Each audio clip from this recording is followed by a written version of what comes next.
I'm Brandon Amoroso, and this is the D2Z Podcast, building and growing your business from a Gen Z perspective. Hey everyone, thanks for tuning into D2Z, a podcast about using the Gen Z mindset to grow your business. I'm Gen Z entrepreneur Brandon Amoroso, founder and president of Retention as a Service Agency, Electric, as well as the co-founder of Scaleless. And today I'm talking with Nathan Yeung, who's the fractional CMO at Find Your Audience Marketing Partner. Thanks for coming on the show. Thanks for having me, Brandon. So before we jump into things here, can you give everybody just a quick background on yourself? Yeah, a little bit of a weird background. I'm not a traditional marketer by any means. I went to school for marketing. I was the VP of finance at the age of 21. And then I was a bit of a management consultant / operational consultant for a couple of angel investors for about 4 to 5 years. And then I've been running this agency now for about 7.5 years. This agency is a marketing agency, but I would say we take a bit more of a practical approach. So I think if you look at the archetypes, what they call them as CMOs, I would be more of an operational CMO versus a creative CMO. We do a ton of creative stuff, but that's not certainly the main angle we lean on. We work with some of the largest B2B companies across Canada. What are some examples of companies that you've worked with in the past or are currently working with? Yeah, I would say probably the most well-known company or probably the largest in values is Constellation Software. Constellation is a publicly traded company that is, let's just say, has a lot of SaaS companies that they own. And probably one of the most fascinating operations that I've ever been involved with in the sense of how they organize their business units and how they self-incentivize all those business units. Probably one of the most decentralized companies I've ever worked with. Their organizational structure, I would say, is complicated to say the least. They're also the hardest to work for because they're very P&L driven. So I'm proud to say that we work for a large handful of companies and fairly well known amongst the portfolio managers. So that would be one. Another key one would be Firmex, which is one of the largest data room providers in Canada. We've gone through 2 exits with them. Another one in a different space, not SaaS, would be Procom, one of the largest IT recruiting companies in Canada. So those are just kind of some of the brand names. We've done other work outside of B2B SaaS, but I don't want to confuse the messaging here. But those are some of the hallmark names that we've worked with. How does it, vary when you're getting started with a B2B SaaS company that is in its infancy versus, working with a giant like a Constellation? It varies because I think the reality is these companies really sit in very different parts of what I call the maturity of their marketing function. And depending on where they are in the maturity of that function, you have, varying different needs.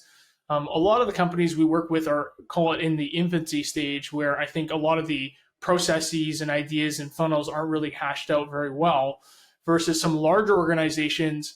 While they may be large, doesn't necessarily mean that their marketing function is actually mature as well. They could still also be in the infancy stage. So I'd say the major difference is the complexity to actually start moving the needle when it becomes a larger company. Because I find when the company is quite large, it's bureaucratic.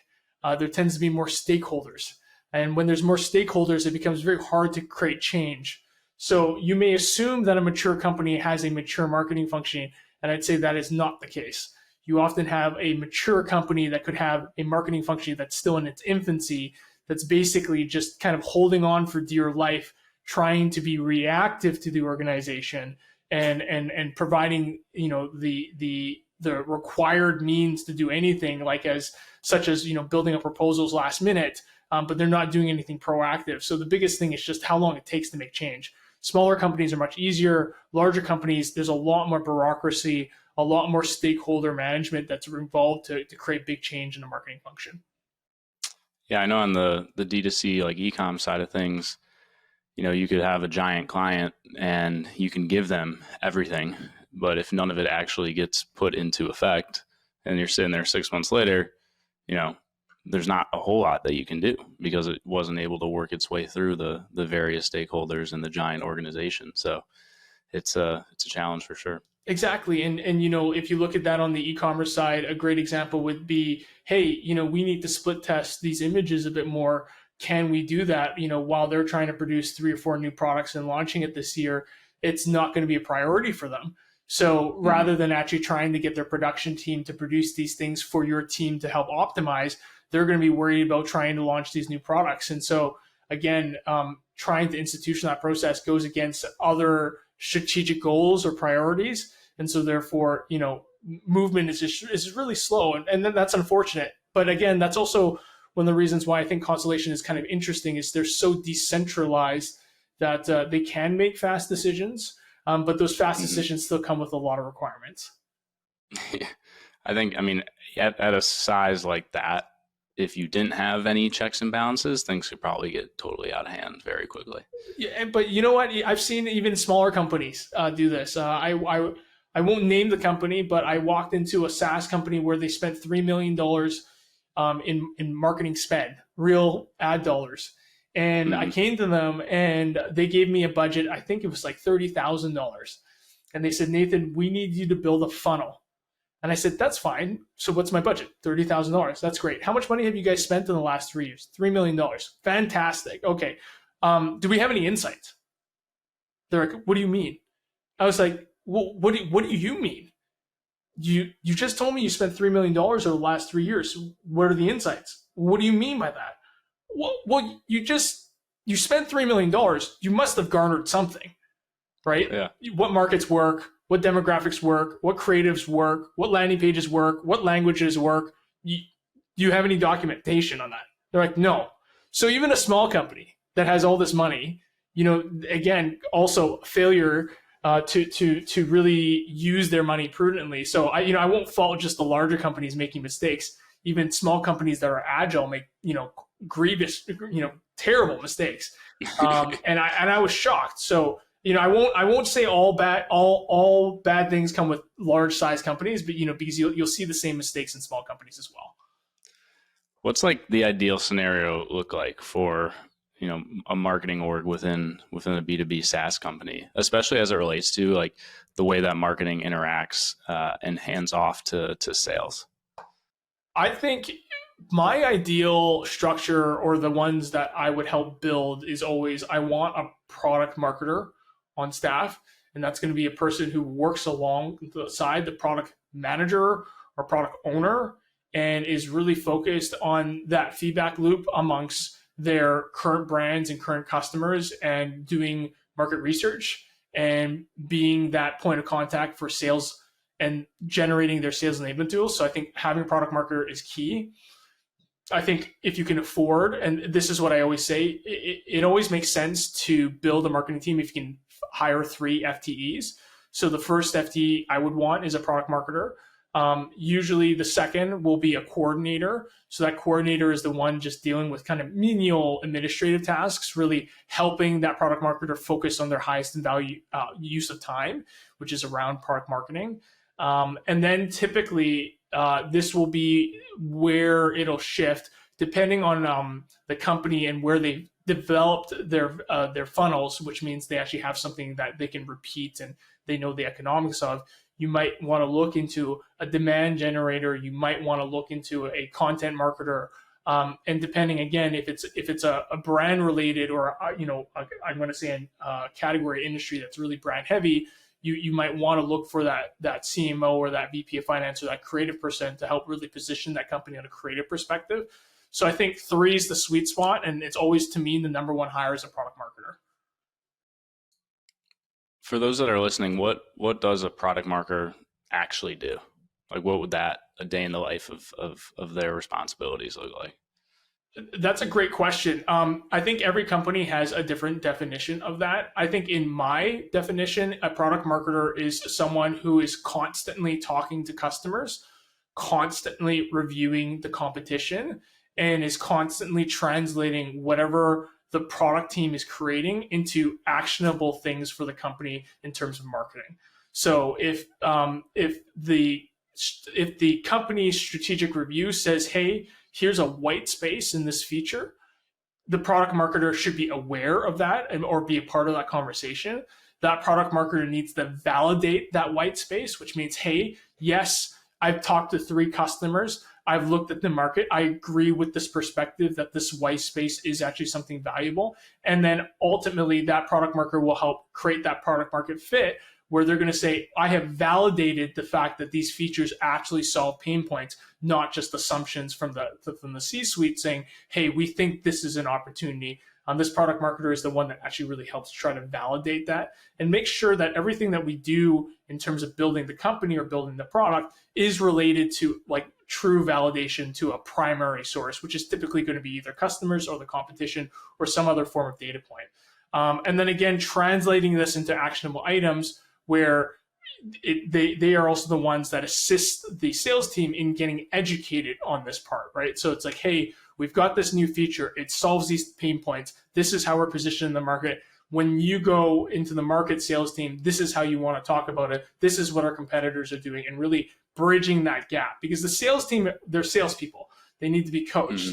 So it's the product marketer's job to take whatever we're building on that feature side and coach and help kind of make sure that the sales team knows how to use those features in their sales conversations and really bridge that gap between here's the feature, here's the benefit, here's the pain point.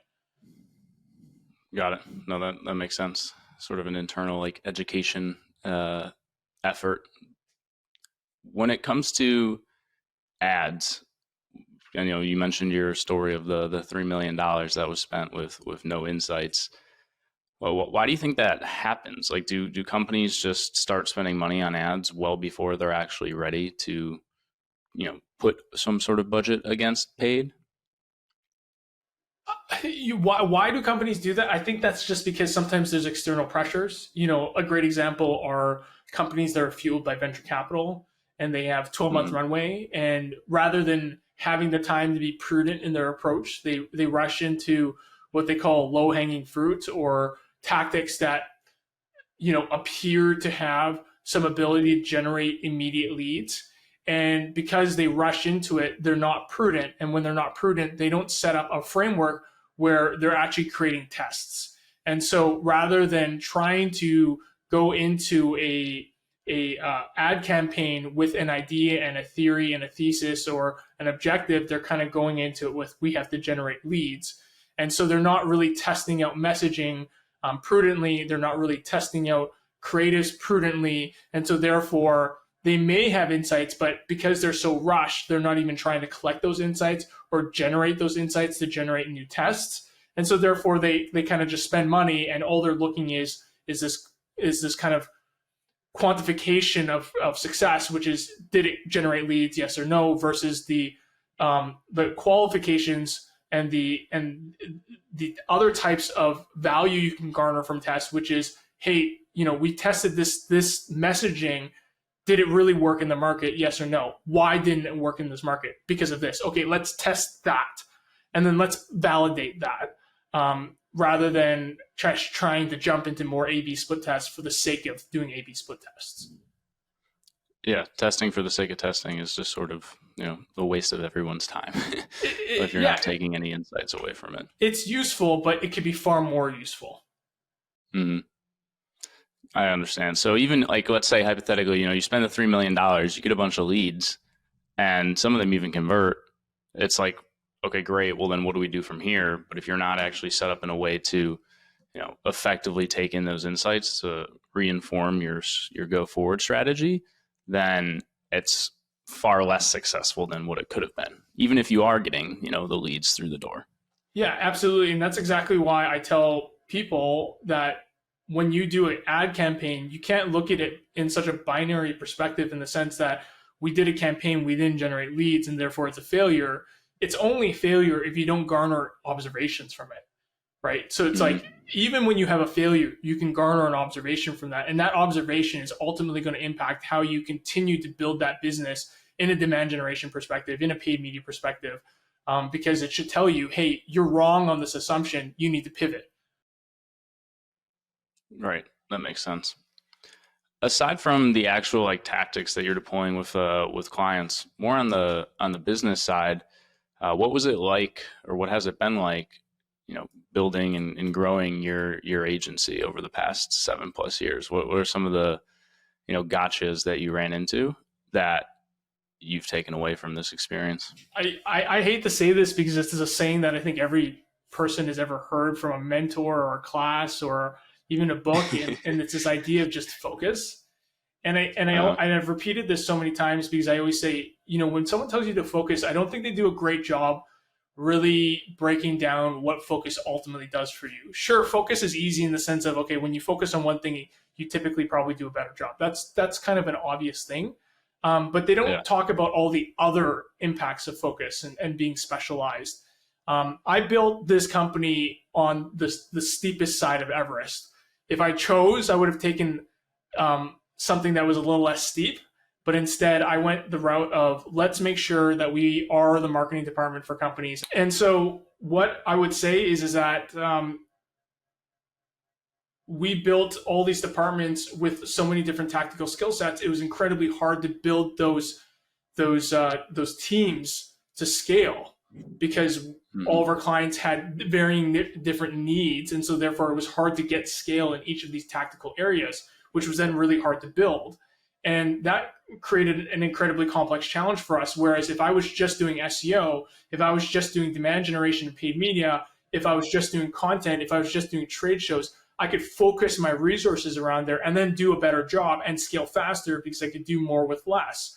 But because I was doing everything from websites, trade shows, paid media, content, SEO, demand generation, all of that, they all took a toll because I didn't necessarily always have enough work for those teams to grow and become efficient. So this idea of focus, I think, is really important because not only is it easier for you to sell, because when you're focused, it's easier for someone to understand what you do well. But on an operational perspective, you can get better talent because when you have scale of a specific area, you can hire people who are specialists, and people who are specialists tend to be more efficient. And if they're more efficient, they do better work with less time, which means you can work with more clients. So this idea of focus is multi-pronged in the sense that not only is it good for you, but it's good for marketing, it's good for operations. And I truly regret not focusing a little bit more growing this business because I feel like it would have been just a little bit less stressful. Yeah, no, that makes sense. It's being a jack of all trades versus being specialists in one or a few areas. And from a department standpoint, it's so much easier to be able to scale that.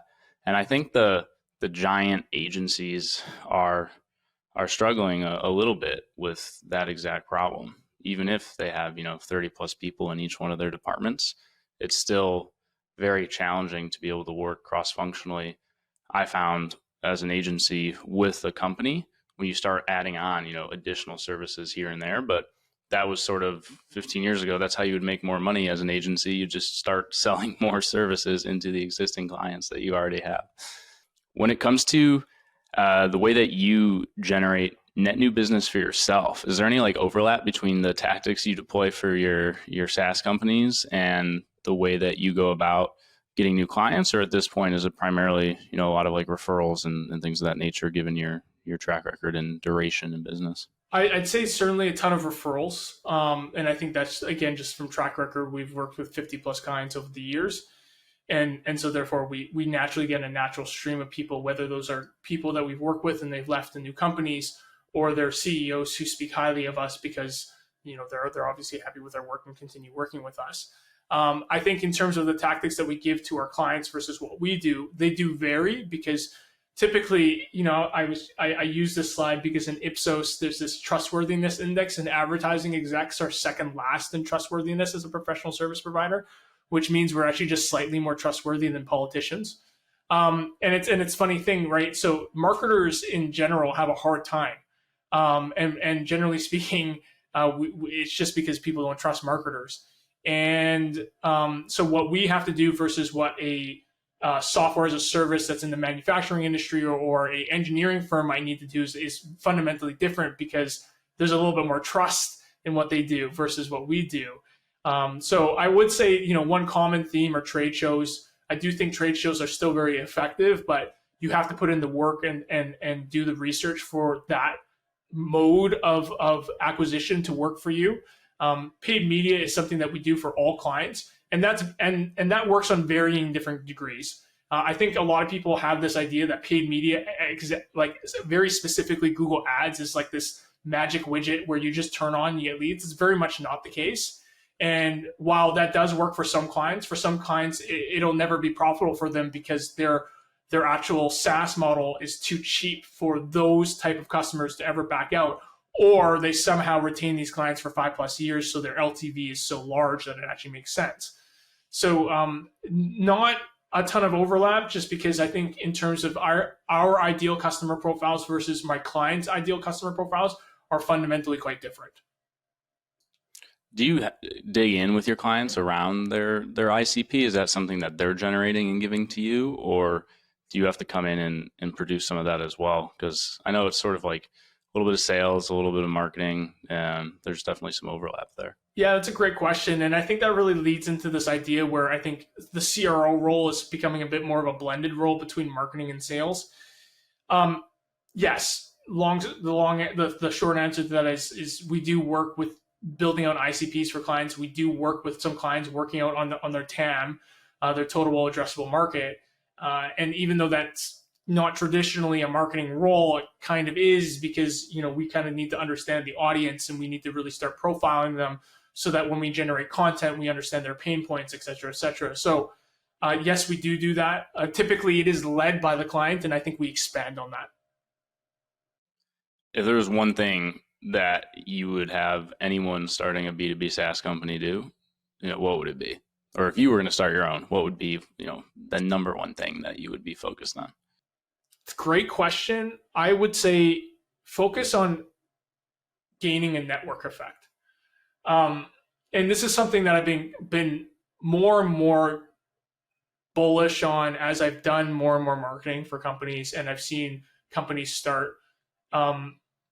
I said this in one of my keynotes where I asked the crowd, I said, are you guys considered a vertical SaaS? Everyone said yes. And then I said, okay, well, how many of you guys could ultimately work in different industries? And they will all put up their hand. And I go, so why are you considered vertical SaaS? And they're considered vertical SaaS because they have a natural network effect that's happening in a specific category. And so therefore it lends a level of credibility and trust towards that category, which allows them to sell better inside of that category. And so if you're starting out a B2B SaaS or any SaaS actually, and you're looking for users, I really challenge you to think about how can you maximize a small community so that that community can ultimately speak about you randomly in random parts of their network where at least one or two of you will overlap. And if one or two of you will overlap, I can almost guarantee you a sale. And so, for example, that might be as stupid as going onto Reddit and just absolutely being like the number one name in a subreddit that might be very small. And the reason you're doing that is because every single person in that subreddit is going to know you. They likely have similar interests. They likely play the same games. They likely like the same movies, and they likely have maybe the same community. And ideally, you want them to go to another forum and then ultimately talk about you. And I really want everyone to think about how can you saturate a small community? Because when you saturate a small community, that's really where you're going to build a lot of your first sales, and you're going to get a great community that's going to provide you feedback for your product. And if you can do that, I think that's a great, I'm using the wrong word, but I kind of call it a foothold into building your initial market and proving out your product. I think a lot of companies get a little bit too ambitious and they spread themselves thin. And while that's great, you're opportunistic. You grab one easy client on the West Coast, one easy client on the East Coast. You have no opportunity for those two people to talk and then ultimately generate you more sales. Yeah, well, for our new business, we're going very vertical specific into e-com, not because the product demands that, but just because that's the foothold, and all those network effects get realized much faster if the companies and the users that are leveraging the platform are all within the same vertical to start, versus if we had 10 from hospitality, 10 from industrial, 10 from SaaS. It would muddy the waters at this early of a stage, and then look to replicate that for expansion later on once you do have that foothold in a particular vertical. Yeah, exactly. Yeah, that I think it's something that is a lot easier said than done. But once it starts to actually play out, it's hard to reel it back in, because people, if they find a product they love and it fits within their particular purview, then they love to talk about it. I mean, you see it all the time on LinkedIn, both good and bad. I mean, there's also the bad of it, because people will also talk if they don't have a good experience. Yeah. And that's fine, right? And that's fine. That's going to happen. And I think a lot of people are scared to do this because they don't want to limit themselves. But again, it's this idea of focus. I think building network effects, they compound. And I think that's the really interesting. I kind of use the analogy that building a network effect is a little bit like SEO, where you do more of it, it does more for you in the future. You have to do a lot of the building blocks now, and then it'll pay off, 6 to 12 months down the line, versus that instant feedback. But even for sales, you see that as well, because with the previous business for the agency, we would do a bunch of like outbound and start booking a ton of meetings, and then our focus would shift to the meetings themselves and not any more outbound. So then we'd go through our 20, 30 meetings, close a handful of clients, and then we'd come back to, now we have to restart, the outbound and the marketing machine, because it has a lag. You have to put those people through the sequences. And that was one of the things that I learned early on, is that you just always need to have it running. Otherwise, you're going to end up in these positions where you have these huge busy periods and then very slow periods again, and you got to build it back up, and then it's just like the swinging pendulum. Yeah. Well, I really appreciate you taking the time and coming on to today's show. But before we hop, can you let everybody know where they can find you and your business online if they want to connect? Yeah, absolutely. You can find us online at www.findyouroaudience.online. And then, of course, if you'd like to follow me, you can find me on LinkedIn at just probably look at my name, Nathan Yeung. There shouldn't be too many of us in the marketing space. That's typically where I'll be posting a lot of my content. And also, hopefully by the end of this year, I'll also be publishing a book. So look forward to that. Nice. On marketing. So on consumer psychology and marketing. Awesome. Well, we'll definitely keep a lookout for that. Again, thank you for coming on. For everybody listening, as always, this is Brandon Amoroso. You can find me at brandonamoroso.com and scaleless.ai. Thanks for listening, and we'll see you next time.